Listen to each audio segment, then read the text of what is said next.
안녕하세요. 영원한 이야기 채널입니다. 새로운 창작 영상에 여러분을 초대합니다.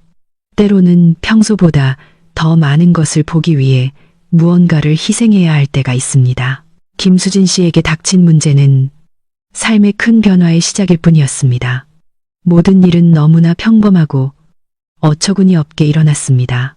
7월의 금요일 저녁, 그녀는 시어머니의 경기권 전원주택에 가져갈 식료품과 물건이 든 가방을 주렁주렁 맨 채 집으로 급히 향하던 길이었습니다. 그녀는 짐 꾸릴 생각에 잠겨 있었고 바나나 껍질을 보지 못하고 미끄러져 넘어졌습니다.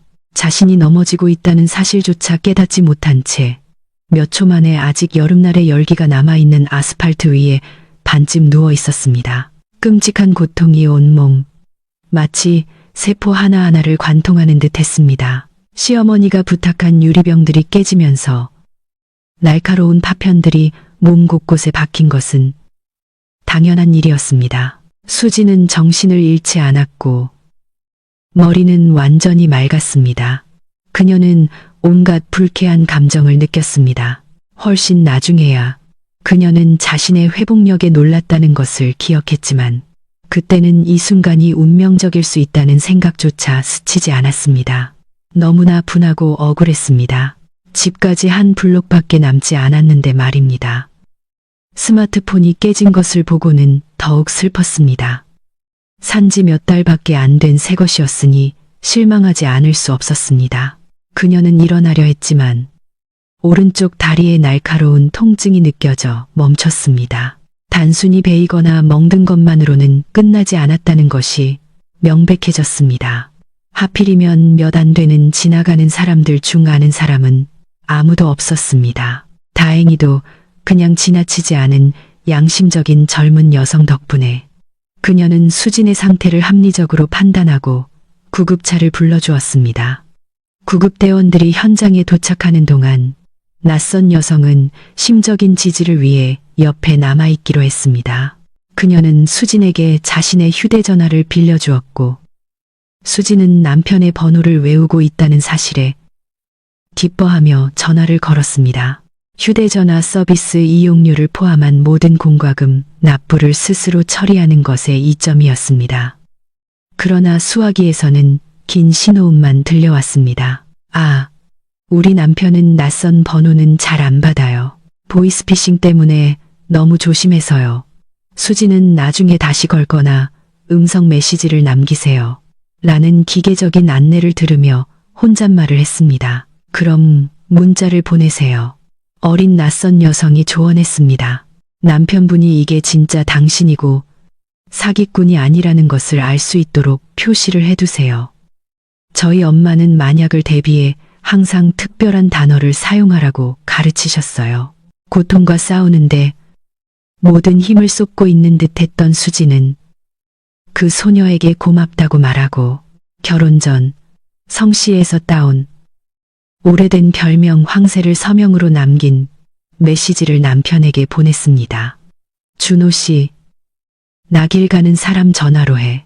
황새니까 전화 받아줘. 세 번째 신호음이 울린 후 마침내 수화기에서 짜증 섞인 그리고 그리 멀쩡해 보이지 않는 남성의 목소리가 들렸습니다. 무슨 일이야? 휴대전화 잃어버렸어. 당신은 황새가 아니라 그냥 까마귀구만. 남편의 비아냥거리는 전혀 적절치 않은 웃음을 무시하고 수지는 고통으로 일그러진 목소리로 말했습니다. 준호 씨, 나 다리가 부러진 것 같아. 287동 앞으로 와줘. 나 그 맞은편 인도에 있어. 남편은 껄껄 웃으며 다시 한번 경계를 드러냈습니다. 우리 마누라 목소리랑 전혀 안 비슷하네요. 존경스럽지 않은 사기꾼 여러분. 네, 제가 갈게요. 거기서 양아치들한테 머리 맞고 강도라도 당하라고요. 됐어. 끊어. 잠깐만요. 대화에 끼어든 소녀의 목소리는 분노로 떨렸습니다. 당신 아내가 지금 매우 아픈데 당신은 무슨 총극을 벌이고 있는 거예요. 잠시만요. 제가 지금 바로 메신저로 영상통화를 걸게요. 그럼 당신 눈으로 직접 확인할 수 있을 거예요. 어휴, 요즘은 목소리든 영상이든 다 조작할 수 있는 기술이 얼마나 발달했는데 낯선 여성은 남편의 더 이상의 추측을 듣지 않고 빠르게 전화를 끊은 뒤 영상 통화를 걸었습니다. 준호가 아스팔트에 반쯤 누워있는 수진, 그리고 번져가는 검은 얼룩 때문에 마치 레오파드 무늬처럼 변한 베이지색 원피스를 본 후에야 그는 비로소 아내가 정말 공경에 처했다는 것을 깨달았습니다. 이게 무슨 일이야? 어쩌다가? 남자는 당황하며 비난하기 시작했습니다. 아, 수진아, 왜 하필 지금이야? 당신 일부러 이래? 우리 내일 어머니 전원주택에 가야 하잖아. 당신이 반찬통이랑 식료품 사기로 했잖아. 결국 내가 마트에 직접 가야 한다는 거네. 준호 씨, 수진은 소리쳤습니다. 튼튼한 봉투 들고 당장 여기로 와줘. 물건들 가져가고 망가진 건 쓰레기통에 버려. 이걸 병원에 들고 가라고. 이봐. 나 아직 집에 도착도 안 했어. 나 볼링장에서 상금 타고 회식 중이라고. 당신이 알아서 어떻게 해봐. 당신 어머니께 전화하든가. 준호 씨, 우리 엄마한테 전화할 생각은 하지 마. 내 상태가 어떻게 되는지 확실해지면 내가 나중에 전화할게. 부탁이니 당장 여기로 달려와줘. 그렇지 않으면 시어머니가 주문하신 치즈, 소시지, 설탕, 소금, 그리고 그 빌어먹을 뚜껑이랑 병까지 전부 다 이 아스팔트 위에 놔두고 갈 거야. 남편의 무심함에 화가 난 수지는 전화를 끊고 스마트폰을 주인에게 돌려준 후 고통에서 벗어나기 위해 자신의 조력자의 외모에 집중하려 했습니다. 소녀는 통이 넓은 바지, 헐렁한 티셔츠, 그리고 저렴해 보이는 운동화를 신고 있었습니다. 길고 옅은 갈색 머리는 다소 대충 묶은 포니테일이었습니다. 갈색 아몬드형 눈 아래 속눈썹은 마스카라를 살짝 칠했지만 뭉쳐서 지저분해 보이는 것으로 보아 품질이 그리 좋지 않은 듯 했습니다. 입술은 전혀 화장하지 않았습니다. 낯선 소녀를 자세히 살펴본 수지는 그녀가 매우 어리다는 사실에 놀랐습니다. 아마 미성년자일지도 모릅니다. 준호의 게으른 조카 서준이보다 겨우 나이가 많을까 싶은데 이 소녀는 마치 엄마 같은 보살핌과 자비를 베풀고 있었습니다. 사실 겨우 경쟁률이 낮은 대학에 등록하고 여름 학기를 힘겹게 마친 서준은 오로지 PC 게임에만 관심이 있는 듯 했습니다. 수지는 서준이라면 낯선 사람을 도우러 달려올 것이라고는 전혀 생각하지 않았습니다. 솔직히 말해서 그는 가족에게도 선행을 베푸는데 서두르지 않았습니다. 심지어 자신이 먹은 그릇, 설거지조차 스스로 하지 않는 습관이 있었는데 이는 수진을 항상 불편하게 만드는 부분이었습니다. 그래, 사람들은 정말 다양하지만 그렇다고 젊은 세대 전체를 비난하는 것은 옳지 않아. 이렇게 모범적인 예외도 있구나 라고 생각하며 그녀는 낯선 소녀의 친절함에 감탄했습니다. 그녀는 멈춰서서 헛소리를 하거나 심지어는 피해자가 술에 취했다고 오해하고 서둘러 자리를 뜨는 구경꾼들과 확연히 달랐습니다. 소녀는 순진한 대화로 불쌍한 여성을 고통에서 벗어나게 하려 노력했습니다. 근데 제가 아줌마를 아는 것 같아요. 직접은 아니고 지나가면서요. 학기 중 아침마다 공터에서 강아지 산책시키는 거 봤어요. 닥스훈트 맞죠? 진짜 귀엽고 장난꾸러기 같아요. 겨울에는 옷도 귀여운 거 입히시고 아무리 상황이 나쁘고 고통스러워도 수지는 자신이 가장 아끼는 반려견 언급에 온화한 미소를 지었습니다. 맞아요. 닥스훈트. 이름은 판다예요. 와, 멋지네요. 소녀는 감탄했습니다. 저도 반려동물을 키우고 싶지만 동생 태민이가 건강 문제가 있어서 엄마가 안 된다고 하셨어요. 남의 행복을 보는 수밖에요. 수지는 문득 자신의 자발적인 젊은 조력자의 이름조차 모른다는 것을 깨닫고 물었습니다. 이름이 뭐예요? 소녀는 수줍어했습니다. 어유, 그냥 편하게 부르세요. 제가 더 어색해요. 저는 예지예요. 아줌마는 제가 엿듣기로는 수진 씨라고요. 만나 뵙게 되어 정말 기뻐요. 수진은 입술에 미소를 지으려 노력했습니다. 안 믿을 수도 있겠지만 나도 이런 상황에서 만나게 되었지만 기뻐. 내가 듣기로는 아직 학생이라고? 네, 이제 고등학교 1학년 올라가요. 원래 9학년 마치고 학교를 그만두려고 했는데 주변에서 설득했어요. 그나저나 혹시 남편분보다 구급차가 먼저 도착하면 제가 아줌마 짐을 저희 집으로 옮겨다 놓을 수 있어요. 나중에 남편분이 편할 때 가져가시면 되고요. 우리 집은 저 건물에 살아요. 소녀는 손으로 한 방향을 가리켰습니다. 세 번째 입구 옆에 있는 큰 장미 덤불 보이세요? 가지 사이로 제 방 창문이 보일 거예요. 예지의 이야기는 예상치 못한 큰 목소리에 의해 중단되었습니다. 수진아, 너 여기서 무슨 퍼포먼스를 벌이고 있는 거야? 판다가 목 빠지게 산책 기다릴 텐데 넌 여기서 바람 쐬고 있어. 에너지가 넘치고 통통한 여성. 애는 킁킁거리는 퍼그를 목줄에 매달고 수진 옆에 쪼그려 앉더니 휘파람을 불었습니다. 세상에, 이게 무슨 일이야? 대체 어떻게 된 거야? 수진은 애처롭게 설명했습니다. 안녕, 혜원아. 바나나 껍질에 미끄러졌어. 지금 움직이기가 무서워. 이런 정청. 어떤 사람들이 이렇게 더러운 짓을 했는지 이렇게 큰일을 만들었잖아. 혜원은 목청껏 분노했습니다.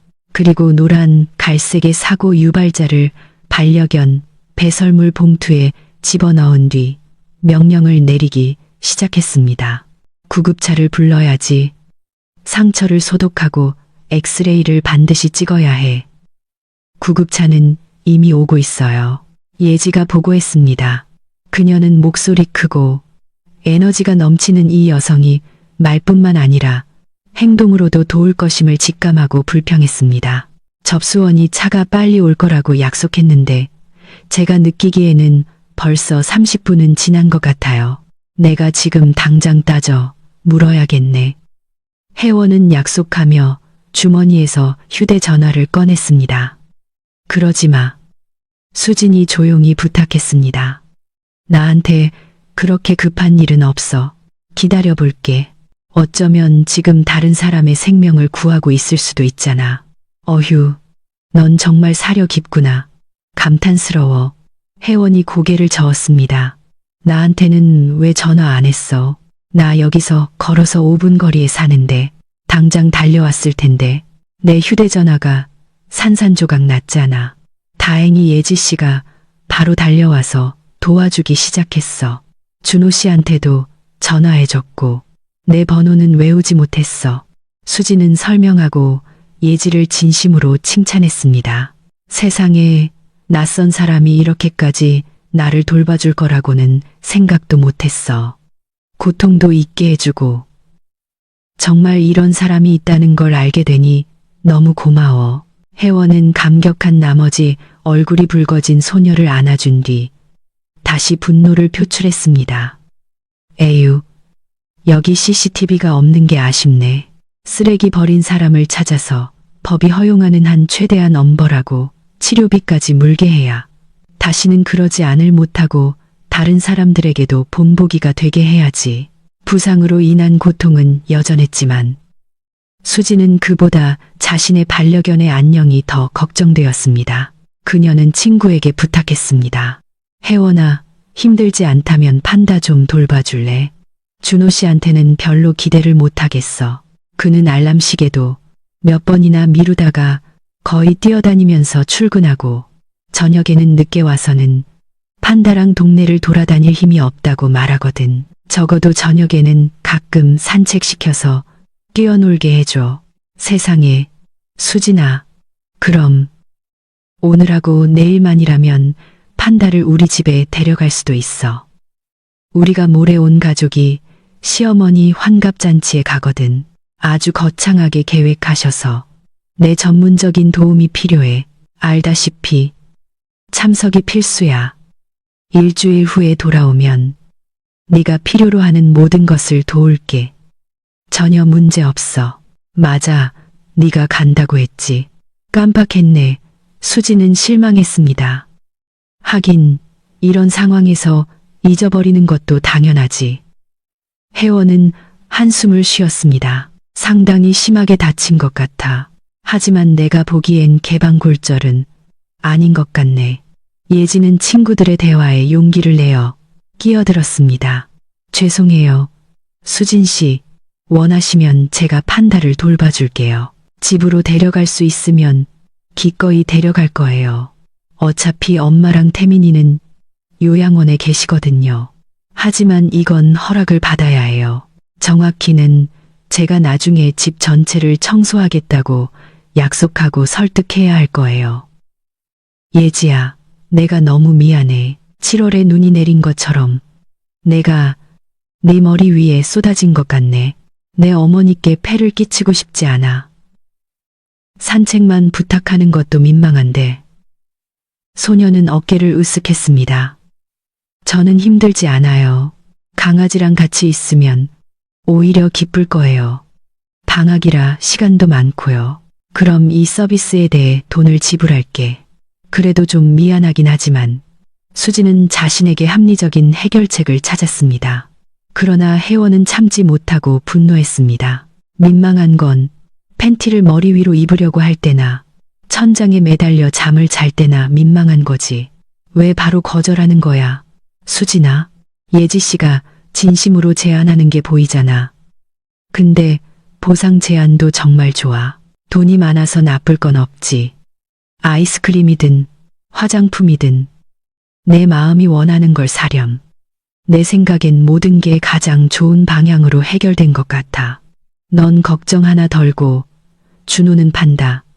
산책 의무를 떠넘길 수 있게 돼서 행복할 거야. 그는 그냥 판다를 넘겨주고 나중에 다시 받기만 하면 되니까. 얼마나 좋아. 친구의 얼굴에 떠오른 의구심을 눈치채고 혜원은 안심시켰습니다. 내가 내 아가씨한테 예지 씨를 정식으로 소개해 줄게. 오늘하고 내일 같이 산책하자. 어느 길로 가는 게 좋은지, 판다가 누구랑 친하게 지내는지, 누구를 피해야 하는지 알려줄게. 혹시라도 예지 씨가 힘들거나 익숙하지 않으면 우리 견주 모임 사람 중 다른 사람을 끌어들일 수도 있어. 인나 씨도 도울 것 같고 다솜이도 거절 안 할 것 같고. 아, 판다 걱정은 하지 마, 수진아. 넌 지금 빨리 내 발, 아니 내 다리로 일어서는 게 제일 중요해. 퍼그가 특히 크게 킁킁거렸고 혜원은 서둘러 사과했습니다. 우리 잠시 떨어져 있을게. 혹시라도 사고 칠까봐. 예지 씨, 구급차가 와도 도망가지 말고 나 좀 기다려줘. 우리 서로 번호 교환하자. 자, 그럼 우리는 가야 해. 아스팔트 옆에 택시가 도착하고 준호가 나타났을 때 혜원은 이미 반려견 산책을 마치고 집에 데려다 준 뒤 간단하지만 작동하는 구형 폴더폰, 충전기, 그리고 보조 배터리를 들고 돌아왔습니다. 에너지가 넘치는 이 여성은 막 친구의 유심카드를 갈아 끼우고 있었는데 술 냄새, 담배 연기, 그리고 예상치 못한 꽃향기를 풍기는 남자가 비틀거리는 걸음걸이로 그들에게 다가왔습니다. 준호의 표정은 걱정스러움 대신 불만 가득했습니다. 마치 아내가 한가한 변덕으로 자신을 아주 중요한 일에서 떼어놓은 듯 했습니다. 너 지금 무슨 영화 주인공 같네. 그는 상황의 심각성을 완전히 인지하지 못한 채 어설프게 농담하려 했습니다. 혜원은 이미 숨을 깊이 들이마시고 친구에 취하고 뻔뻔한 남편을 질책하려고 했습니다. 그러나 그녀의 정당한 비난은 구급차가 도착하는 소리에 의해 중단되었습니다. 소란이나 서두름 없이. 그러나 민첩하고 전문적으로 의사는 수진을 검사하고 말했습니다. 환자분은 4번 병원으로 이송하겠습니다. 최소한 하룻밤은 머무셔야 할 것 같습니다. 솔직히 보호자가 동행할 특별한 이유는 없습니다. 물론 원하신다면 막지는 않겠습니다. 어떻게 하시겠습니까? 준호는 대답을 생각했고 수진이 그를 앞질렀습니다. 저 혼자 갈게요. 필요한 게 있으면 남편에게 전화해서 가져오라고 할게요. 혜원은 친구를 안심시켰습니다. 걱정 마. 치료 잘 받아. 우리가 판다 잘 돌볼게. 구급차가 떠나자 혜원은 준호에게 자발적인 조력자를 간결하고 명확하게 소개하고 제안했습니다. 강아지를 현관 앞으로 데리고 나와요. 예지 씨랑 인사시켜야죠. 만약 예지 씨 어머니가 허락해 주신다면 제가 판다를 잠시 우리 집에 맡아줄 수도 있어요. 그거 정말 좋겠네요. 준호는 외쳤고 콧노래를 흥얼거리며 집으로 향했습니다. 혜원과 예지는 남자를 뒤따랐습니다. 그가 강아지를 데리러 간 사이 혜원은 소녀에게 제안했습니다. 넌 일단 내 어머니께 전화해서 허락을 받아봐. 그리고 나한테 전화기 넘겨줘. 근데 네 어머니 성함이 어떻게 되니? 정화 엄마요. 예지가 대답했습니다. 그냥 이름으로 불러도 돼요. 예상대로 어머니는 강아지를 잠시 맡아달라는 요청에 부정적으로 대답했고 이를 예견했던 혜원은 대화를 이어받았습니다. 안녕하세요. 정아 씨. 예지의 어머니 목소리는 경계심이 많고 심지어 약간 적대적이었습니다. 무슨 일이죠? 당신은 대체 누구신데 강아지 이야기를 하시는 건가요? 혜원은 무례함에 직면해도 당황하거나 주저하지 않게 된 지 오래였습니다. 그녀는 외식업에 종사하며 수년 동안 많은 것을 들어야 했습니다. 게다가 그녀는 딸에 대한 어머니의 걱정을 충분히 이해했습니다. 부드럽지만 설득력 있게 말하려고 노력하며 그녀는 참을성 있게 설명하기 시작했습니다. 제 이름은 이혜원입니다. 편하게는 그냥 혜원이라고 불러주세요. 아마 동네에서 찬장 가득이라는 음식점을 보셨을 겁니다. 제가 그곳 주인입니다. 하지만 그건 중요하지 않아요. 제가 딸에 대해 걱정하지 않으셔도 된다는 말씀을 드리려고 하는 겁니다. 저는 사기꾼이 아닙니다. 지금 바로 제 셀카를 보내드릴게요. 저희 가게 웹사이트 사진과 비교해보세요. 아주 작은 의심도 없도록요. 노트북 키보드 소리로 미루어 보아 정화 씨는 그렇게 했음에 틀림없습니다. 몇 분 후 그녀는 훨씬 부드러워진 목소리로 물었습니다. 그래서 혜원 씨 무슨 일인가요? 우선 정화 씨 이렇게 훌륭한 따님을 키워주셔서 감사합니다. 따님이 오늘 제 친구를 크게 도와주셨어요. 혜원은 그날 저녁의 사건을 간략하게 설명했고 그녀의 대화 상대는 갑자기 완전히 누그러졌습니다. 이봐요. 레나가 잠시 강아지를 맡는 것이 나쁘지 않은 생각일 수도 있겠네요. 솔직히 딸에게 미안해요. 제가 아들 건강 문제에 매달리느라 딸을 좀 소홀히 한 것 같아요. 하지만 그래도 강아지는 큰 책임입니다. 산책만 시키는 것이 아니라 먹이고 집에서도 지낼 공간을 마련해줘야 하잖아요. 걱정하지 마세요. 아내, 이런데 판다는 건사료를 문제없이 잘 먹어요. 성격도 좋고 제가 알기로는 물건을 망가뜨리지도 않아요. 대체로 얌전하고 사랑스러운 강아지입니다. 저희 견주 모임 회원들을 예지 씨에게 소개해 줄게요. 아주 좋은 사람들이 모여 있어요. 그리고 어쨌든 모두가 비상시를 대비해 지원할 것입니다. 만약 따님이 갑자기 어려움을 겪게 되면 반드시 도와줄 거예요. 게다가 수진 씨가 별일 없이 곧 집으로 돌아올 거라고 희망을 가져봅시다. 엄마, 제발요. 예지가 크게 부탁했습니다. 제가 나중에 정말 깨끗하게 청소할게요. 태민이는 강아지가 집에 있었다는 것도 눈치채지 못할 거예요. 알았어. 수화기에서 목소리가 들렸습니다. 혜원 씨, 만약을 대비해서 당신 전화번호와 친구, 강아지 주인 연락처를 보내주세요. 알겠습니다. 정화 씨, 새해 복 많이 받으세요.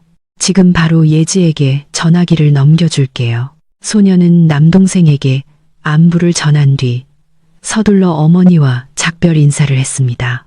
왜냐하면 준호가 주황색 닥스훈트를 데리고 아파트 입구에서 나왔기 때문입니다. 옷을 갈아입고 냄새로 미루어 보아 커피까지 마신 남자는 기꺼이 목줄을 혜원의 손에 넘겼고 혜원은 예지에게 강아지를 다루는 기본적인 규칙을 설명하고 보여주기 시작했습니다. 주인은 지루한 표정으로 뒤따랐고 이 모든 일이 그에게는 끔찍한 짐인 것처럼 보였습니다. 그래서 산책을 마친 후 혜원이 그가 원하면 판다를 잠시 동안 소녀의 따뜻한 손에 맡길 수 있다고 발표하자 그는 거의 뛰다시피 사료를 가지러 달려갔습니다. 당직 의사는 수진에게 일주일 정도 병원에 더 머물러야 할 것 같다고 말해 그녀를 슬프게 했습니다. 남편에게 전화해서 이 불쾌한 소식을 전하자 그녀는 다시 비난의 폭포를 들었습니다. 수진아, 대체 왜 우리에게 이런 공경을 안겨주는 거야? 어머니는 당신이 적어도 주말에는 도와줄 거라고 기대하셨는데 민서 누나는 서준이한테 힘을 주고 스트레스를 풀게 하려고 바닷가에 데려갔어. 그럼 이제 나 혼자 모두를 위해 뼈 빠지게 일해야 한다는 거네. 정말 고맙다. 잘했어. 준호 씨. 내가 일부러 넘어져서 다리를 부러뜨렸다고 생각하는 거야. 당신 생각에 내가 병원에 누워 있는 게 즐거울 것 같아? 그러더니 수지는 남편에게 가져와야 할 물건 목록을 나열하기 시작했고 작은 여성의 웃음소리가 들리자 갑자기 말을 멈췄습니다. 준호 씨, 지금 도대체 어디야? 어디긴 어디야? 남자는 진심으로 분노했습니다. 집에 앉아서 드라마 보고 있지. 솔직히 걸작은 아니야. 그 바보 같은 웃음소리 때문에. 하지만 오늘 모든 일이 엉망진창이 되었으니 기분이라도 좀 나아지려고 보는 거야. 주말은 더 심할 거고. 수지는 남편이 사실을 말하고 있는지 의심했지만 동시에 준호를 믿고 싶었습니다. 그는 계속 보고했습니다. 판다는 그 비정상적인 여자애가 데려갔어. 수지는 자신을 그렇게 도와준 소녀에게 너무나 미안했습니다. 그녀는 비정상이 아니라 친절하고 책임감 있는 소녀야. 남의 불행에 무관심하지 않은 사람이라고. 그 애가 판다가 자기 집에서 잘 지내고 있다고 벌써 나한테 연락했어. 알았어. 준호는 화해하듯 동의했습니다. 전원주택에서는 그 개 때문에 불필요한 소란만 있었을 거야. 계속 발밑에서 맴돌았을 테고. 그러니까 그 친절한 예지 씨가 아주 적절하게 나타난 거지. 그냥 농담이었어. 그럼 이만 끊을게. 잠깐만. 준호 씨, 면회 시간은 아침 8시부터 10시까지, 그리고 저녁 4시부터 6시까지래. 가급적이면 아침에 가져다 줬으면 좋겠어. 내가 어떻게 그래? 난 6시쯤 볼링장 가서 주차장에 세워둔 차 찾아서 바로 전원주택 쪽으로 출발할 계획이었어. 늦게 출발하면 사람들이 깨어나서 다들 교회로 나갈 거 아니야. 준호 씨, 경비원한테 부탁할 수도 있잖아. 나한테 줄 짐을 맡겨놓으면 면회 시간에 나한테 전달해 줄 거라고. 수진아, 병원까지 오려면 우회해야 하잖아. 나한테는 전혀 편하지 않아. 당신 어머니께 부탁해. 아니면 혜원 씨나 예지 씨랑 얘기해봐. 당신이 부탁한 물건들을 내가 그 사람들 중 한 명한테 가져다 줄게. 그럼 문제 해결이잖아. 아니면 배달 서비스로 시키든가.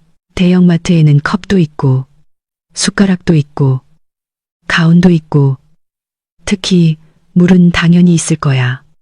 원하기만 하면 당신도 할 수 있어. 알았어. 당신 생각은 알겠네. 수지는 실망감을 감추지 못했습니다. 내가 알아서 할게. 에이, 수진아, 화내지 마. 나 아마 자러 가야 할 것 같아.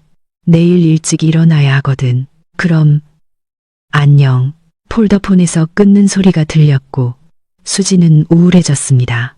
남편은 그녀가 병원에서 어떻게 지내는지 물어보지도 않았고 가져다 줄 것이 필요한지 묻지도 않았으며 심지어 몇 마디의 격려조차 해주지 않았습니다. 무심코 기억은 준호가 문제를 해결하는 것을 회피하고 모든 것을 그녀에게 떠넘겼던 다른 경우들을 떠올렸습니다. 수지는 병실 동료들의 질문에 단답형으로 대답하며 대화에 소극적으로 참여했습니다. 네, 기혼입니다. 아니요, 아이는 없습니다. 네, 골절이요. 아니요, 전이는 없습니다. 하지만 수진의 머릿속은 완전히 다른 문제로 가득 차 있었습니다. 그녀는 스스로에게 점점 더 자주 묻는 질문에 정직하게 대답할 수 없었습니다. 남편에게 그녀를 향한 사랑이 있었을까? 아니면 준호가 동거를 제안하고 나중에 결혼하자고 한 것은 어머니가 그렇게 하라고 조언했기 때문일까? 4년의 결혼 생활 동안 시어머니 은숙 씨를 충분히 알게 된 수지는 아마도 시어머니의 지도적인 조언이 없었을 리 없다고 근거 없이 의심했습니다. 그녀는 심지어 머릿속으로 은숙 씨의 설득력 있지만 차가운 목소리를 듣는 것 같았고 시어머니의 독백을 상상하며 몸을 떨었습니다. 준호야, 이 노처녀는 아주 좋은 선택이야. 괜찮은 동네에 자기 아파트가 있어. 직업은 좀 평범하고 고리타분하긴 하지. 공장 설계 엔지니어라니. 하지만 내가 알아보니 회사가 잘 나가서 월급은 꼬박꼬박 가져올 거야. 가장 중요한 것은 이 순진한 여자가 너에게 푹 빠져 있다는 거야. 당연하지. 벌써 27살이야. 가정의 행복으로 가는 마지막 기차가 플랫폼을 거의 떠났다고. 제대로 된 남자를 찾을 가능성은 거의 0이야. 그런데 네가 나타나서 보고 매료시켰잖아. 결혼해, 준호야. 이 수진이는 너만 바라볼 거고 너는 이보다 더 편한 여자를 찾을 수 없을 거야. 전반적으로 못생기지도 않았으니 재수 없게도 다른 사람들이 이 모든 편의시설을 누리려고 할 수도 있어. 네가 바보가 아니라면 주거 문제를 완벽하게 해결하고 공짜 한여를 얻게 될 거야. 엄마가 너에게 나쁜 조언을 할 리 없다는 걸 너도 알잖아. 병실은 밤의 어둠에 잠겼습니다. 오른쪽 옆 침대 이웃은 가볍게 코를 골았습니다. 맞은편 침대에서는 코 고는 소리가 들렸습니다. 창가에 누워있던 가장 조용한 병실 거주자가 뒤척였습니다. 진통제에도 불구하고 수지는 잠을 이룰 수 없었습니다. 이 불쾌한 사고는 그녀에게 고통뿐만 아니라 삶을 되돌아볼 수 있는 강제된 게으름을 선물했습니다. 집에 있었다면 지금쯤 전원주택에 갈 준비로 분주했을 것입니다. 하지만 여기 움푹 들어간 병원 매트리스 위에서 그녀는 마치 결혼 생활을 재평가하고 있는 듯 했습니다. 4년의 결혼 생활 내내 그녀는 편리하고 문제없는 아내였습니다. 준호나 그의 가족 누구와도 싸우지 않았고 갈등이 최고조에 달하기 전에 피하는 것을 선호했습니다. 그 결과 남편의 완전한 무관심에 이르게 된 것입니다. 그는 그녀가 모든 문제를 스스로 해결할 것이라고 확신했고 그녀를 위해 단 몇 분의 시간도 할애할 생각이 없었습니다. 그녀에게 필요한 물건을 가져다 주기 위해 약간 우회하는 것뿐인데도 말입니다. 하지만 준호는 그럴 여유가 없었습니다. 적어도 판다에 대한 문제는 강아지에게 유리하게 해결된 것이 다행입니다. 물론 잘 알지 못하는 소녀에게 강아지를 잠시라도 맡긴다는 것이 불안했지만 왠지 예지에게는 무한한 신뢰가 생겼습니다. 결국 밤새 잠들지 못하고 뒤척이지 않으려 노력했던 수지는 아침을 맞이했고 그제야 자신의 어머니께 전화해서 필요한 물건을 가져다 달라고 부탁했습니다. 어차피 어머니는 그녀의 부상에 대해 알게 될 터였습니다. 놀란 정화 씨는 도시 반대편에서 달려왔고 짐을 전달했을 뿐만 아니라 딸을 돌보기 위해 병실에 들어갈 허락까지 받아냈습니다. 그녀는 수진을 격려하기 위해 미소를 지으려 노력했습니다. 붕대로 덮인 상처에 부드럽게 입김을 불어주었고 깁스한 다리를 안쓰럽게 쳐다보며 내일 오겠다고 약속했습니다. 엄마, 그러지 마. 수진이 반대했습니다. 나 여기 오래 있을 생각 없어. 월요일에 원장님이 출근하시면 그분의 허락으로 퇴원할 수 있을 것 같아. 집에서도 다리를 쉬게 하면서 상처를 치료할 수 있고 거기서는 벽이라도 나를 도와줄 거야. 게다가 엄마가 나 때문에 모든 자유시간을 쓰는 걸 진태 아저씨가 비난하는 것도 원치 않아. 정화 씨는 한숨을 쉬었습니다. 딸은 거의 5년 전에 자신이 진태 씨와 결혼했다는 사실을 여전히 받아들이지 못했습니다. 그 남자가 그들의 아파트에 나타난 직후 수지는 최소한의 집만 가지고 저렴한 호스텔로 이사했고 할머니에게 물려받은 아파트의 임대 계약을 조기 해지하고 결국 작은 규모의 투룸이지만 조용하고 평화로운 동네에 정착했습니다. 정화 씨는 시간이 지나면서 성인 딸이 의붓아버지에게 정상적으로 행동할 것이라는 희망을 버렸습니다. 수진아, 내 사랑. 진태 아저씨는 내 적이 아니야. 어머니는 또다시 반복했습니다. 내 사랑은 너와 그 사람 모두에게 충분해. 됐어. 엄마, 충분해. 수진이 부탁했습니다. 내가 이미 들었고 엄마의 진태 아저씨가 꽤 괜찮은 사람이라는 것도 인정해. 그냥 나 정말 여기 오래 있고 싶지 않아. 집에서는 벽이라도 나를 도와주잖아. 알았어, 딸아. 좋아. 하지만 뭔가 필요하면 반드시 알려줘. 정화 씨는 딸과 계속 연락하며 유용한 조언을 문자 메시지로 보냈습니다. 반면 준호는 주말 동안 아내에게 단 한 번만 전화했습니다. 통화 배경에는 즐거운 소음이 들렸습니다. 운전하지는 않지만 가족이 휴식을 취하며 즐기고 있었습니다. 남편은 수진이 어떻게 지내는지 묻지도 않았습니다. 그가 걱정하는 것은 그녀가 자신을 위해 주문했던 물건을 배송 지점에서 찾아왔는지 여부뿐이었습니다.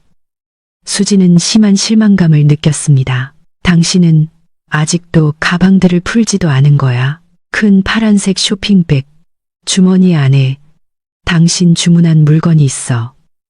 수진은 서운함을 담아 알려주었습니다. 에휴, 얘야.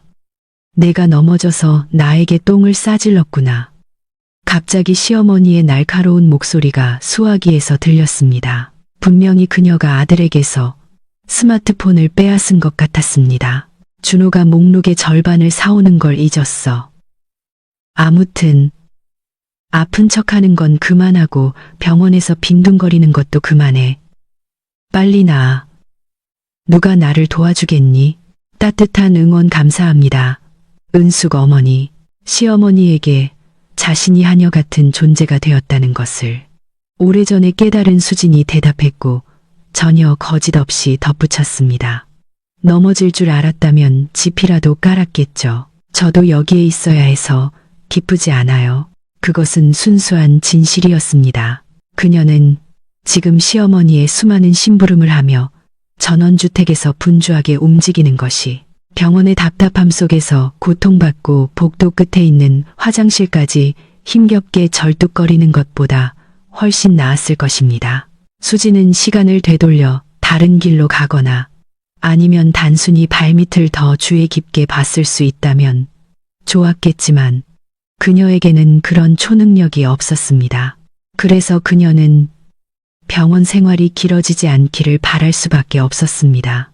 집에서는 분명 더 나아지고 기분도 좋아질 것이기 때문입니다.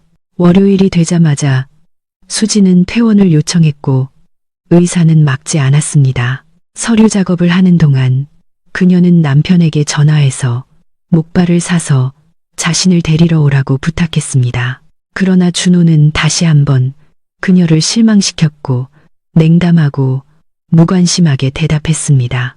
이봐, 나 일하고 있잖아. 네가 변덕 부리고 연약한 척한다고 해서 내 경력을 위험에 빠뜨릴 순 없어. 내 문제 정도는 이제 스스로 해결하는 법을 배워야지. 남편의 이런 악의적이고 무관심한 말에 눈물이 날 것 같았습니다. 분명히 모든 대화를 들은 병실 동료가 조언했습니다. 여기 로비에 약국이 있어요. 간호사한테 부탁하면 목발을 사줄 거예요. 고맙습니다. 그렇게 할게요. 수지는 감사했습니다. 친절한 간호사는 물건 구매뿐만 아니라 환자를 위해 택시를 불러주고 심지어 그녀가 차에 탑승하는 것을 도와주며 운전사에게 부탁했습니다. 부디 이 여성분이 아파트까지 가는 것을 도와주세요. 문제 없습니다. 운전사는 어깨를 으쓱했습니다. 제가 사람이 아니겠어요? 도와드릴게요. 수지는 택시를 타면서 거의 울 뻔했습니다. 남편이 아닌 완전히 낯선 사람들이 그녀의 힘든 순간에 도움을 주었습니다. 아파트에 도착하자마자 그녀는 예지에게 전화해서 나 집에 왔어. 판다 데려와도 돼. 예지가 30분 정도 후에 가겠다고 했을 때 그녀의 목소리에는 아쉬움이 묻어 있었습니다. 수지는 착한 소녀에게 많은 빚을 졌다는 것을 알고 있었고 그녀를 만나고 판다의 기쁨에 환영을 견딘 후 돈을 건네주려고 했습니다. 그러나 구원자는 당황스러워하며 상처받은 표정이었습니다. 어휴, 왜 이러세요? 저는 보상을 바라고 한 일이 아니에요. 판다랑 같이 있어서 저도 즐거웠어요. 심지어 꽤 잘 지낸 것 같아요. 비록 판다가 집에 돌아가는 것을 깨닫고는 저를 거의 끌고 오다시피 했지만요. 판다는 그럴 수 있어요. 덩치는 작아도. 수지는 미소 지으며 부탁했습니다.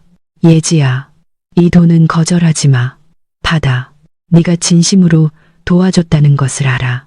그래서 나도 진심으로 고마움을 표현하고 싶어. 그나저나 내가 회복될 때까지 당분간 내 도움을 좀 더 받고 싶어. 공짜로 판다. 산책을 계속 부탁하는 건 양심상 허락할 수 없어. 자, 받고 따지지 마. 내가 좋아하는 맛있는 거라도 사 먹어. 엄마랑 동생이 요양원에 있는 동안 네가 혼자 살림을 맡고 있다고 들었는데. 예지는 맑고 진심 어린 웃음을 터뜨렸습니다. 어휴, 회원 아줌마가 저한테 얼마나 많은 반찬들을 가져다 주셨는지 보셨어야 해요. 갓 구운 따뜻한 만두랑 반찬통으로 꽉 채운 큰 가방 2개요. 국, 메인 요리, 반찬, 디저트까지 다 있어요. 냉장고랑 냉동실에 겨우 다 넣었어요. 이제 음식은 엄마랑 태민이 목까지 남을 정도로 많아요. 그리고 판다. 산책은 제가 기꺼이 할게요. 또 필요한 거 있으시면 말씀하세요. 고맙다. 예지야. 수지는 감동했습니다. 너는 나에게 개인 구조대원 같은 존재가 됐어. 소녀는 떠났고 그녀의 문제를 소녀에게 부담시키고 싶지 않았던 수지는 남편에게 전화해서 저녁에 집에 오기 전에 약국에 들러달라고 부탁했습니다. 준호는 끔찍하게 불만스러워했습니다. 앱으로 배달 주문을 못하는 거야. 준호 씨, 내 스마트폰이 깨져서 지금 혜원 씨한테 빌린 폴더폰 쓰고 있잖아. 어휴, 노트북을 켜서 주문할 생각은 못하니? 이상하네. 머리는 안 다친 것 같았는데. 알았어. 준호 씨. 됐어. 이만 끊을게. 수지는 중얼거렸고 남편이 자신을 돌봐줄 것이라는 희미하게 흔들렸지만 여전히 살아있는 믿음을 가졌던 자신을 속으로 책망했습니다. 약은 배달되었고 마음씨 착한 예지는 저녁에 판다를 산책시키고 산책길에서 만난 지인들의 영상 안부 인사도 보여주었습니다. 그것은 매우 친절하고 감동적이었지만 수지는 여전히 자신의 남편으로부터 최소한의 관심이라도 받기를 무의식적으로 기대하고 있었습니다. 그러나 준호는 집으로 서두르지 않았고 마침내 나타났을 때 목발을 짚고 수많은 반창고를 붙인 아내를 보자 가식적인 동정 대신 얼굴을 찌푸렸습니다. 안녕. 나는 당신이 완전히 고쳐져서 돌아올 줄 알았는데. 아, 나 엄청 피곤해. 수진아, 저녁은 뭐야? 밥통에 볶음밥 있어. 수진이 대답했고 작은 목소리로 덧붙였습니다. 아무래도 내 귀가를 기뻐한 건 강아지뿐인 것 같네. 그러나 준호는 그 비난을 듣고 분노했습니다. 왜 또 시작이야? 나 피곤하다고 했잖아. 지금은 관계를 따질 때가 아니야. 그런 다음 분노를 누그러뜨리며 남자는 농담을 시도했습니다. 내가 판다처럼 펄쩍펄쩍 뛰어야 해. 아니, 전혀 그럴 필요 없어. 수지는 미소 없이 대답하고 피곤함을 핑계로 목발을 짚고 침실로 향했습니다. 부상 회복은 성공적으로 진행되었지만 수지는 남편과의 관계가 점점 더 차가워지고 있다는 사실에 대해 자주 생각했습니다. 그는 마치 혼자이고 그녀는 판다와 함께 따로 있는 것 같았습니다. 싸움이나 다툼은 없었지만 함께 영화를 보는 것이나 일상생활과 관련 없는 간단한 대화도 사라졌습니다. 이러한 불쾌한 변화의 원인은 여름이 끝나는 마지막 주말에 밝혀졌습니다. 준호와 수지는 조카의 생일 파티에 초대되었습니다. 서준은 18살이 되었고 남편은 이 중요한 날의 선물 선택을 아내에게 떠넘겼습니다. 수요일부터 금요일까지 출장이야. 나는 절대 신경 쓸 틈이 없을 거야. 어쩌면 나는 아예 시내에 들르지 않고 바로 어머니 전원주택으로 갈지도 몰라. 시간 절약을 위해서 당신은 혼자서 올 수 있잖아. 남편은 수진이 자신의 계획에 동의할 것이라고 확신하며 아내의 대답을 들으려 하지도 않았습니다. 수진은 그런 태도에 마음이 상했지만 반대하지 않았습니다. 준호가 이미 모든 것을 결정했는데 공기를 흔들 필요가 어디 있겠습니까? 신우이 민서와 대화한 후 수지는 조카를 위해 꽤 큰 금액이 든 봉투를 준비했습니다. 민서는 한숨을 쉬며 불평했었습니다. 솔직히 돈을 주는 게 제일 좋아. 서준이가 원하는 걸 스스로 살 수 있게. 걔 아빠한테서는 이제 용돈이 안 들어올 거야. 장학금 이야기는 할 수도 없고 서준이가 간신히 학기를 마쳤거든. 파티는 가족 전통에 따라 시작되고 진행되었습니다. 수지는 판다를 전용 매트가 깔린 조수석에 조심스럽게 태우고 은숙 씨의 전원주택에 가장 먼저 도착했고 준비가 한창 시작되었습니다. 시아버지는 비록 자신이 남자답지 못한 일에 참여하게 되었다고 한숨을 쉬었지만 식료품 가방을 나르며 트렁크 짐을 내리는 것을 도왔습니다. 며느리와 시어머니가 음식 준비와 정원 장식을 시작했을 때 시아버지는 바비큐 구역에서 마법을 부리기 시작했습니다. 포도 덩굴로 덮인 정자 위에는 깃발과 풍선이 걸려 있었습니다. 정자 안의 테이블에는 예쁜 식탁보가 깔려 있었습니다. 모기 퇴치기가 구석구석 설치되었고 바비큐 그릴 역시 뜨거운 시간을 기다리고 있었는데 그때 민서와 생일 주인공 그리고 그의 가장 친한 친구 2명이 택시를 타고 도착했습니다.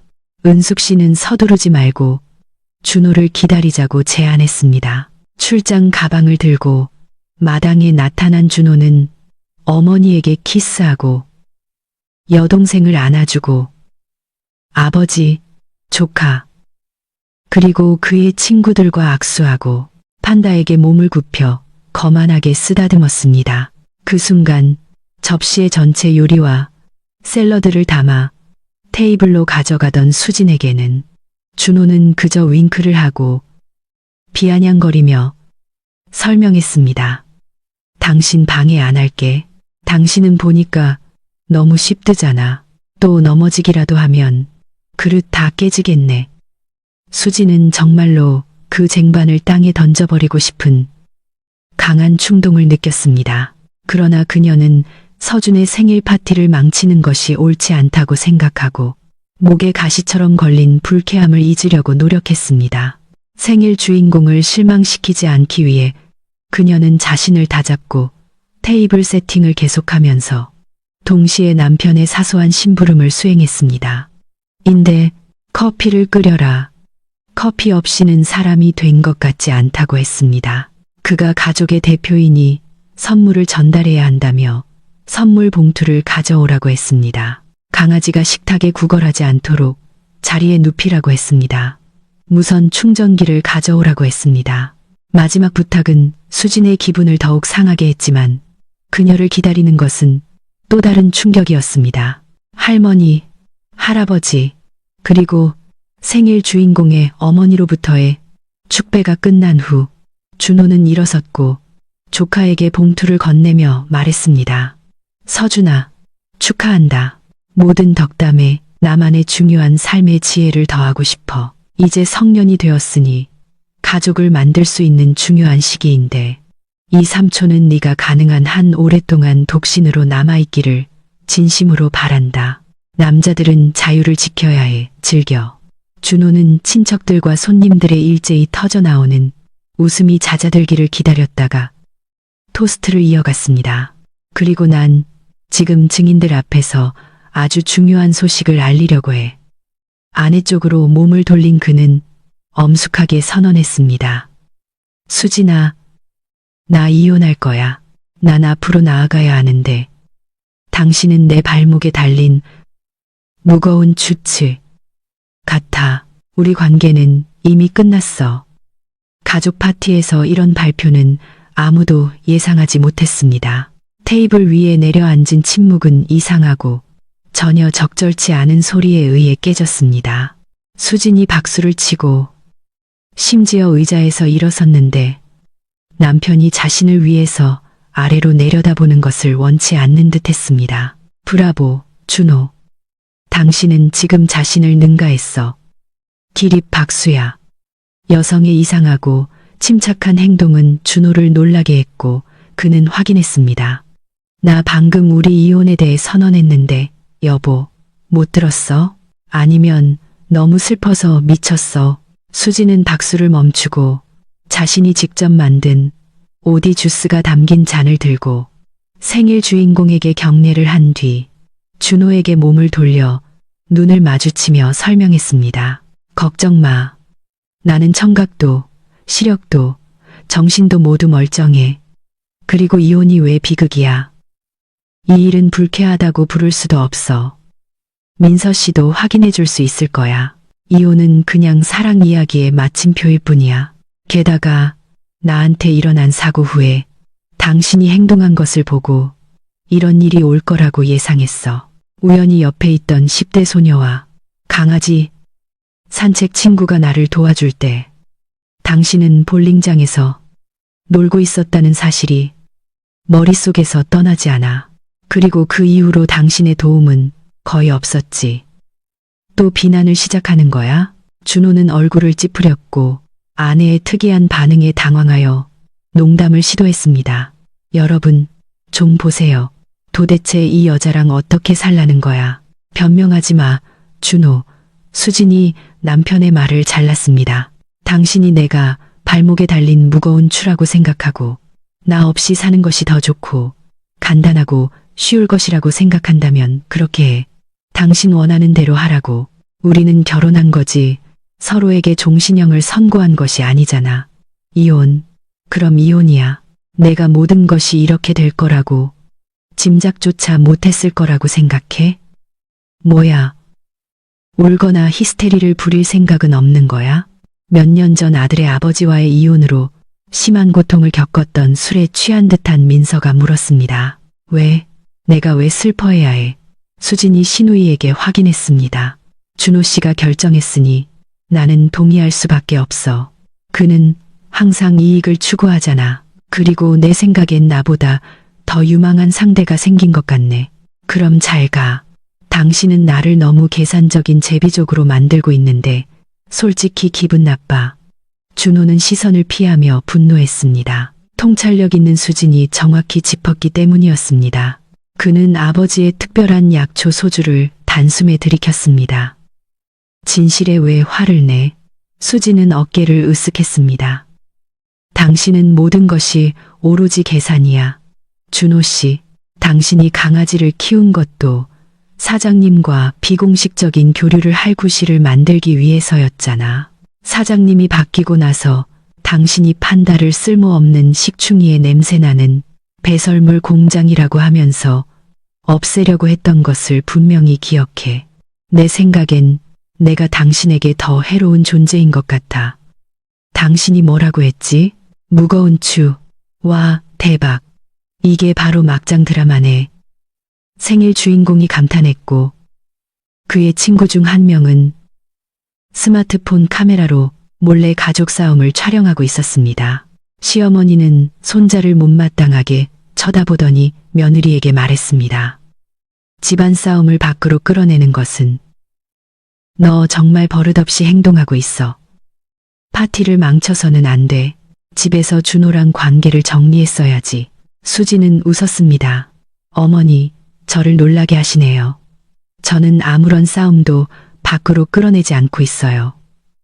그럴 수도 있었지만요. 그리고 혹시 눈치채지 못하셨나요? 이혼을 선언한 것은 제가 아니라 준호 씨예요. 아마 이 경우 이비 인후과에 예약하시는 것이 좋을 것 같습니다. 시아버지가 며느리의 태도가 부적절하다고 지적하며 그녀를 말리려 했지만 수진이 말을 끊었습니다. 시아버지, 저는 시아버지를 존경하고 은숙 어머니도 마찬가지예요. 하지만 누구도 저를 발판 삼아 밝게 두지 않을 거예요. 제가 관련 없는 일로 저를 비난하는 것은 그만두세요. 서준아, 미안해. 내 생일 파티가 이런 바보 같은 가족쇼로 변해서 미안해. 솔직히 말해서 나는 이런 일을 원하지도 준호 씨가 이런 깜짝 이벤트를 할 거라고 예상하지도 못했어. 수지는 입술에 대지도 않았던 잔을 테이블 위에 내려놓고 의자를 뒤로 밀고 판다를 휘파람으로 부른 뒤 차로 향했습니다. 그녀는 정자에서 소란이 일어나는 소리를 들었습니다. 테이블에 남아있던 사람들이 일제히 말하는 것 같았지만 수지는 뒤돌아보지도 않았습니다. 이제부터 그녀는 그들 모두를 완전히 낯선 사람으로 여길 수 있고 그들이 무슨 말을 하든 그녀와는 전혀 상관이 없기 때문입니다.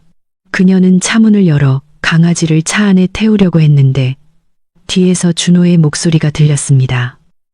어디 가는 거야? 집에. 수지는 침착함을 유지하며 대답했습니다. 아니면 당신은 내가 당신의 의도를 알고도 어머니 전원주택에 남아 조카 생일을 축하하고 아무 일 없었다는 듯이 웃고 나중에 테이블을 치울 거라고 진심으로 생각하는 거야? 아니, 이제부턴 나 없이 해줘. 그럼 누가 이걸 할 건데? 엄마는 혈압이 올랐어. 아버지는 어머니와 전 남편을 욕하는 민서 누나를 달래고 있어. 남자애들은 이혼 소식을 들은 무심하고 침착한 아내에 대한 유머러스한 비디오를 편집하고 있고 마실 술병들을 거의 거리낌 없이 비우고 있어. 그러니까 당신은 도리가 없어. 여보, 어휴. 당신 정말 착각하고 있네. 수지는 강아지를 시트에 앉히고 전용 안전벨트를 채우고 문을 닫은 뒤 남편에게 몸을 돌렸습니다. 준호 씨, 당신이 한 가지는 맞아. 내가 정말 값비싼 사람이라는 것. 내 말은 당신의 바람이 당신에게 비싼 대가를 치르게 할 거라는 거야. 무슨 바람? 준호는 놀란 척 물었습니다. 당신이 뭘 꾸며낸 거야? 어쩌면 당신한테 다른 사람이 있는 거 아냐? 그리고는 죄 없는 사람한테 덮어 씌우는 거 아냐? 나를 바보로 만들지 마. 준호 씨, 나한테는 당신 대신 힘든 상황에서 버팀목이 되어준 친구들밖에 없어. 수지는 조용히 대답하며 차 문을 열고 계속 말했습니다. 오늘까지는 당신이 바람을 피우고 있다고 의심만 했어. 그런데 오늘 당신이 충전기를 가져오라고 했을 때 당신의 출장 가방 주머니에서 여성 액세서리를 발견했어. 나는 소란 피우지 않았어. 왜냐하면 내 교육이 그래. 집에 가서 그 특이한 발견에 대해 당신과 이야기하고 싶었지만 당신의 이혼 선언 후에는 이 주제에 대한 대화가 무의미해졌지. 여자는 차에 올라타 시동을 걸고 거의 전 남편이 된 남자를 지나치며 새로운 사랑에게 행운을 빌어주었습니다. 어쩌면 그 여자는 시간이 지나도 무거운 추로 변하지 않을지도 모르지. 집으로 돌아오는 길에 수지는 운전에 집중해야 했기 때문에 눈물을 참을 수 있었습니다. 하지만 아파트에 도착하자마자 현관의 푸프에 주저앉아 울음을 터뜨렸습니다. 서러움은 눈물과 함께 흘러나왔고 판다가 펄쩍펄쩍 뛰며 비위생적인 방법으로 눈물을 닦으려 하자 수지는 갑자기 재미있어졌습니다. 그녀는 지금 그 가족의 보금자리에서 무슨 일이 일어나고 있을지 상상했습니다. 분명 은숙 어머니는 고혈압 위기를 연기하는데 지쳤을 것이고 이제 딸과 함께 갈대숲에서 부는 바람이나 흐르는 시냇물 같은 잔치 노래를 합창하며 부르고 있을 것입니다. 시아버지는 아마도 농담을 던지고 자신이 만든 술을 젊은이들에게 맛보게 하며 자신의 술은 가게에서 파는 독극물이 아니니 다음 날 아침에도 싱싱할 것이라고 말하고 있을 것입니다. 아마도 그들과 함께 준호도 마시고 있을 것입니다. 그는 출장에서 돌아온 것이 아니라 마침내 속옷으로 자신을 드러내기로 결정한 애인에게서 온 것이 분명했습니다. 흔한 일이지만 노래 가사처럼 증거는 가방에서 버릴 수 없습니다. 수지는 거의 모든 것을 정확하게 짐작했습니다. 시어머니는 정말 아픈 척하는데 지쳤지만 딸과 함께 노래를 부르는 대신 아들을 집으로 데려가서 신문을 시작했습니다. 무슨 바람이 불어서 수진이랑 이혼하기로 한 거니? 걔랑 같이 있는 게 싫으니? 걔는 얼마나 편한 여자인데 나를 돕고 당신을 깨끗하고 잘 먹이고 외도도 안 하고 돈도 집에 가져오고 네가 뭘 더 바라니? 엄마, 내 인생에 참견하지 마. 나 더 이상 애가 아니잖아. 준호가 쏘아붙였습니다. 나 드디어 진정한 사랑에 빠졌어. 지수 애인 이름은 정말 끝내줘. 몸매도 최고고 얼굴은 잡지 사진 같아. 그리고 그녀는 슈퍼모델 같아. 그래서 이 지수라는 여자가 수진이를 버릴 가치가 있다는 거야? 은숙 씨는 눈썹을 치켜 세우며 관심을 보였고 아들이 새 연인의 외모만 언급하고 성격에 대해서는 전혀 말하지 않는다는 것을 주목했습니다. 도대체 걔는 어디서 나타난 거야? 지수는 6개월 전에 우리 회사에 두 번째 총무로 들어왔어. 상상해봐. 그녀는 정수기에 물이 있는지 확인하고 회사에 주문하는 것 외에는 아무것도 안 해. 그런데 나머지 모든 일을 하는 영수 씨만큼 돈을 받아. 지수한테는 우리 사장님 친구인 부자 아빠가 있어. 그리고 그녀를 위해 특별히 낙하산 자리를 만들어 준 거야. 상상이나 돼? 심지어 그녀 때문에 직원 명단까지 바꿨대. 이건 우리 전산팀 직원이 말해줬고 그 사람한테는 인사과 직원이 불평했대. 그래도 아들아, 너무 서두르는 것 같아. 아니요, 엄마. 지수 같은 여자를 놓칠 수는 없어요. 그녀와 함께라면 모든 것이 최고가 될 거예요. 수진이랑 이혼하자마자 바로 재혼할 거예요.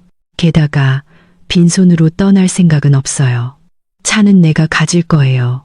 내가 강아지를 수진이한테 남겨주는 보상이라고 생각하고 그리고 그녀의 아파트 수리에 내가 투자한 돈도 꽤 많이 받아낼 거예요.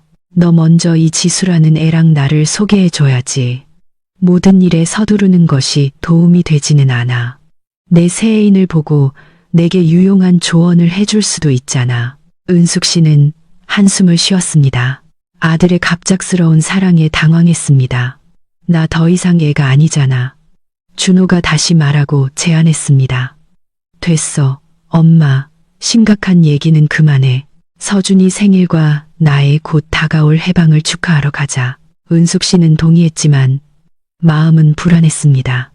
이 지수라는 여자의 성격이 어떨지 누가 알겠습니까? 수지는 슬픔에 잠기고 싶지 않았지만 판다는 그녀가 좌절하고 집에만 머무르는 것을 허락하지 않았습니다. 분명히 전원주택에서 강아지에게 온갖 음식을 먹인 것 같았고 자주 밖으로 데리고 나가야 했습니다. 평소 시간에 저녁 산책을 하던 혜원은 친구의 눈이 충혈된 것을 발견했습니다. 강아지들과 퍼그를 제외하고 둘만 남자, 혜원은 염려하며 물었습니다. 수진아, 무슨 문제 있어? 별거 아니야. 그냥 사는 거지. 준호 씨랑 이혼하려고. 잘 됐네. 내가 널 괴롭히지 않으려고 입 다물고 있었는데 내 남자는 속이 썩었어. 너를 소중히 여겨줄 사람을 찾게 될 거야. 내 나이가 몇인데 나 벌써 32살이야. 혜원아. 제대로 된 남자들은 다 행복하게 결혼했어. 있잖아. 내가 결혼을 미루다가 공부만 미친 듯이 하고 그 다음에는 붉은 졸업장을 예쁜 얼굴 때문에 받은 게 아니라는 것을 증명하려고 일만 했어. 27살의 주위를 둘러보니 친구들은 모두 결혼했고 몇몇은 벌써 아기가 한둘이 아니었어. 장비 전시회에서 준호 씨를 만났고 모든 것이 급속도로 진행되었지. 우리 엄마는 서두르지 말라고 경고했지만 나는 결혼하자는 제안을 거절하지 않았어.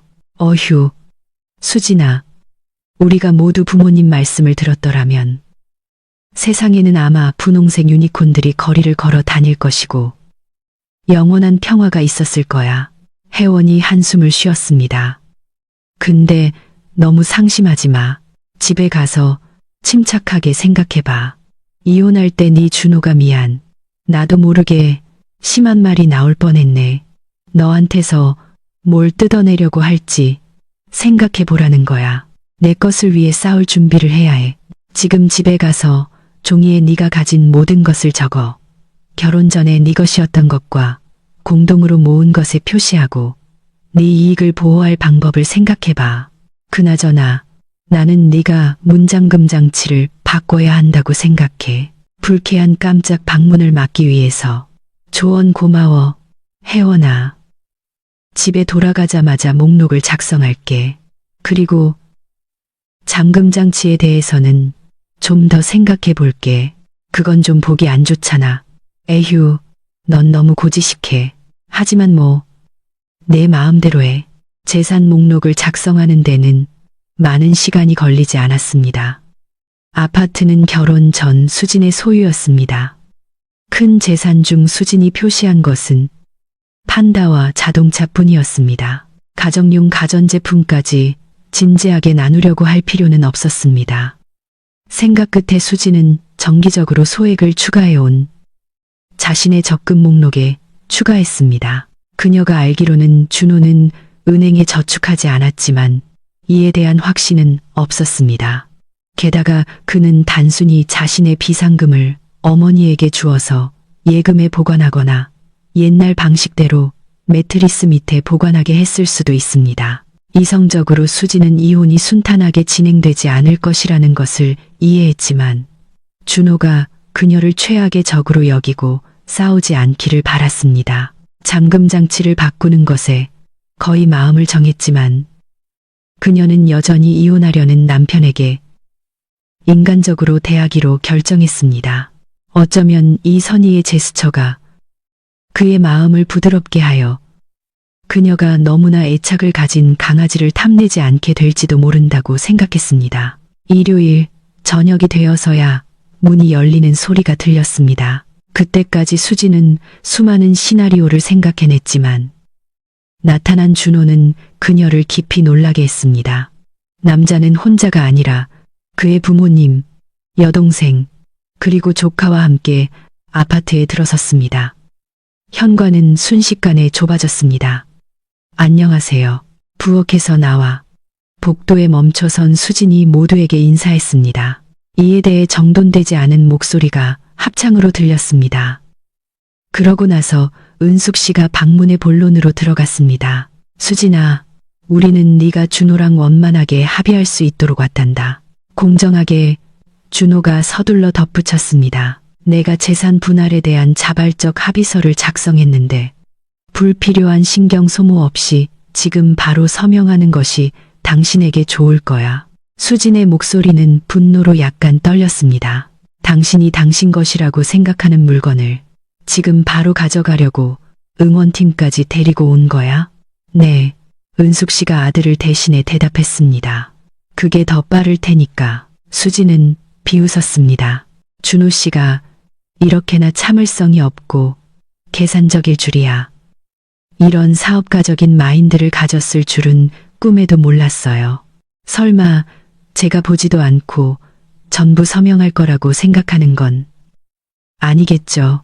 읽기라도 하세요. 하지만 준호의 개인 소지품은 지금 바로 가져갈 수 있도록 허락해 주세요. 은숙 씨가 부탁했고 가식적으로 웃었습니다. 그 사람 양말이랑 그런 잡동사니들이 당신에게 무슨 소용이 있겠어요. 결혼 생활 내내 수지는 시어머니의 이런 달콤한 어조를 두어 번밖에 들어보지 못했기 때문에 즉시 경계심을 가졌고 준호가 들고 있는 종이에 손을 내밀었습니다. 준호 씨 소지품을 제 구역에서 치우기 시작하기 전에 제가 이걸 좀 볼 수 있을까요? 수지는 준호에게서 종이를 받아들었지만 거의 전 남편과 그의 친척들을 막아서며 한 발짝도 움직이지 않았습니다. 텍스트의 일부를 건너뛰고 그녀는 그가 주장하는 재산 목록을 읽기 시작했습니다.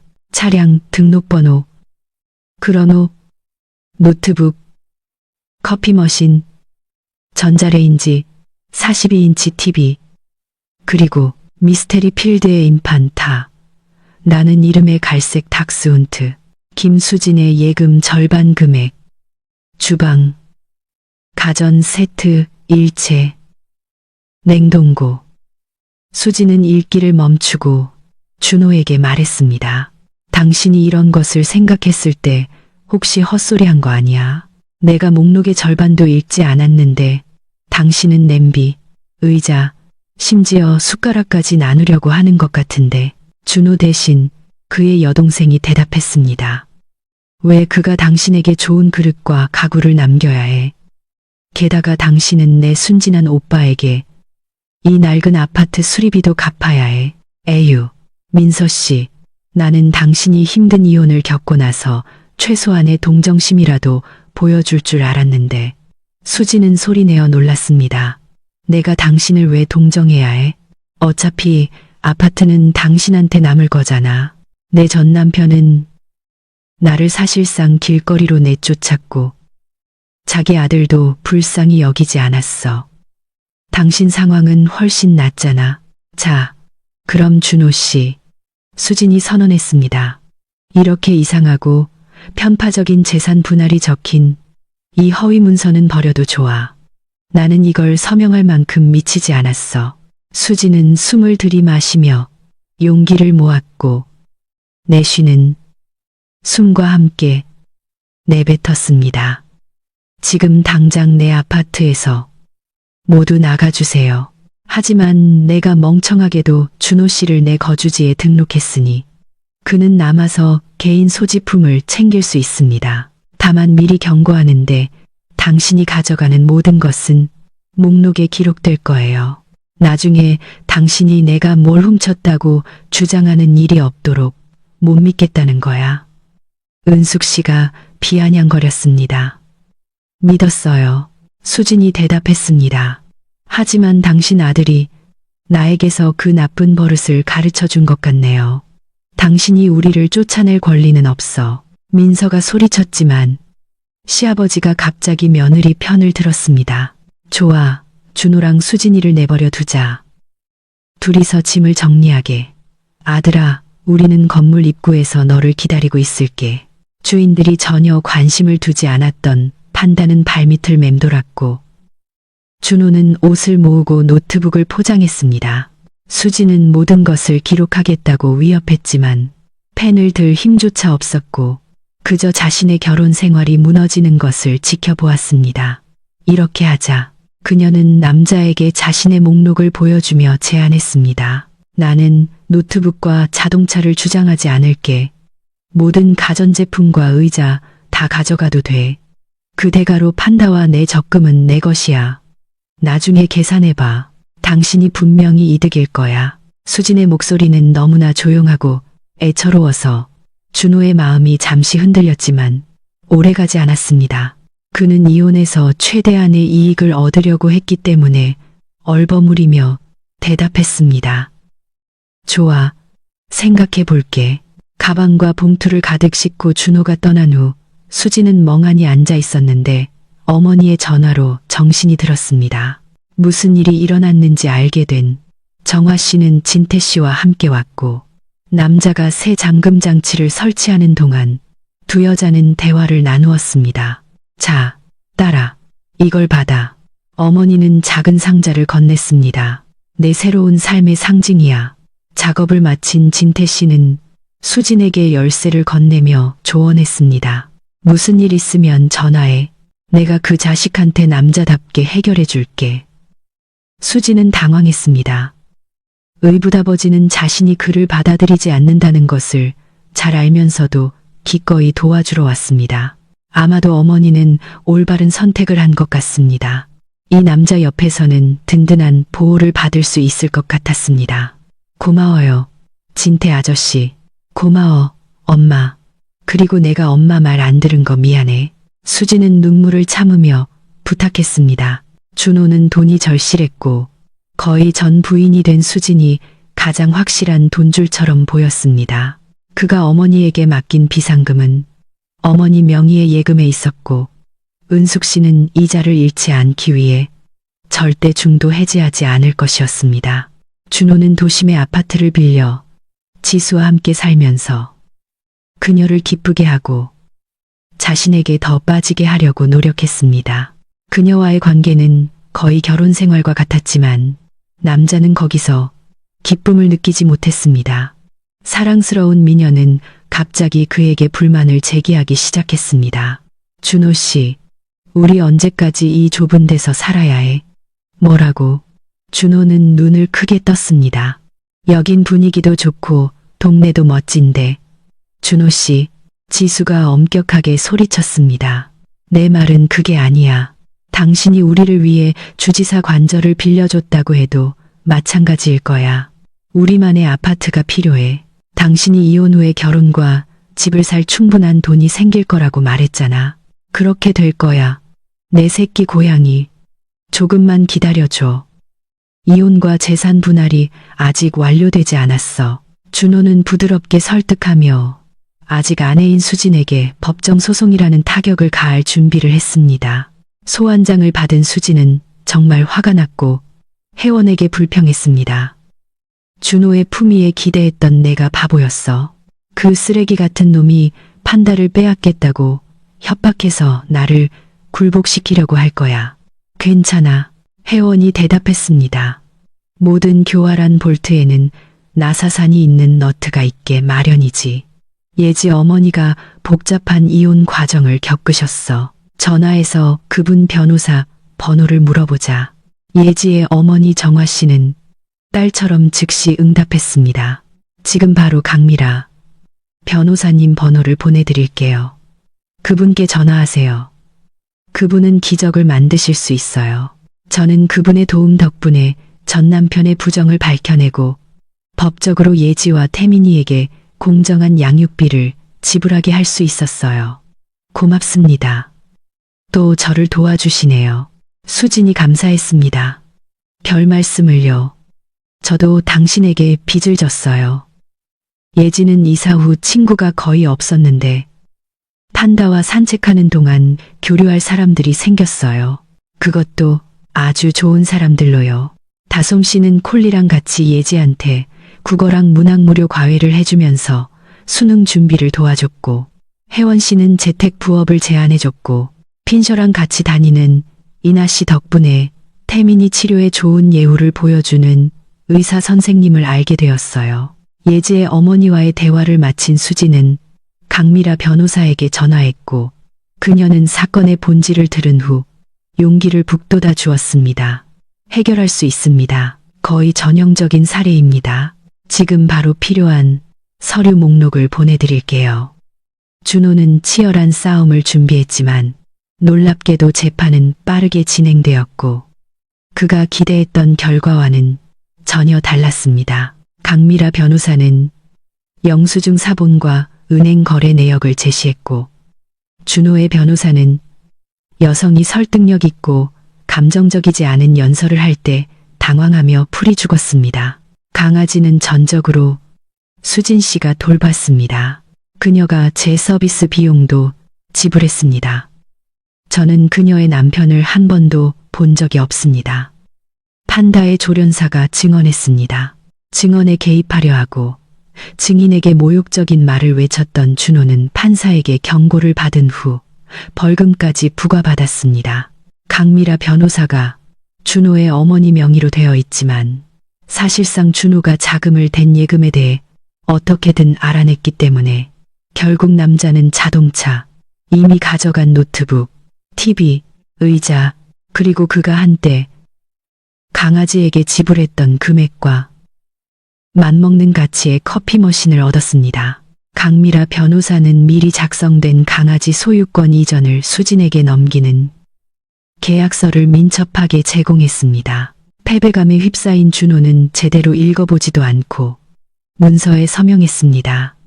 걱정 마세요. 재심을 신청할게요. 그의 변호사가 준호를 위로했지만 남자는 그를 좋지 않은 곳으로 보내버렸습니다. 그렇지 않아도 돈이 부족한데 지수까지 화를 내고 있었습니다.